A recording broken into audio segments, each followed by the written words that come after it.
समस्ते फेरी आसतु सब छात्र छात्री माने एवं शांति श्रृंखला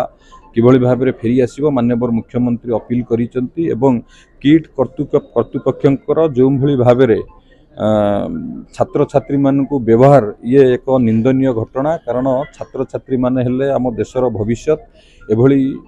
असंवेदनशीलता तांको प्रति शोभनीय नुह तांको संवेदनशील देखा कथा सबू समस्यार समाधान थाए किंतु किट कर्तृपक्षर ये जो मनमानी ये आदौ ग्रहणीय नुह से उच्चस्तरीय कमिटी गठन करा जायछि। आमर एसीएस होम काली किट कैंपस को जाइथिले से ताको पुंखानुपुंख भाव तदंत करूचंती एवं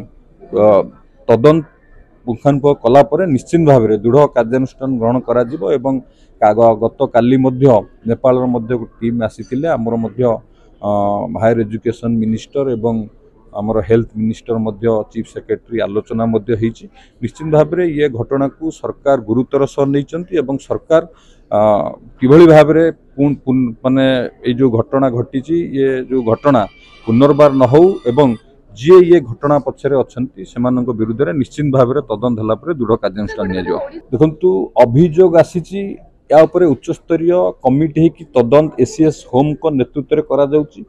जो जो अभियोग आसूची निश्चित भाव में तदंत हम ये सरकार लोकंकर सरकार ये सरकार रे कौनसी प्रकार दुर्नीति को बर्दाश्त करा जीवन नहीं निश्चित भाव में तदंत पर जहाँ तदंतर रिपोर्ट आसीबो से अनुसार कार्यानुष्ठान निया जीवो।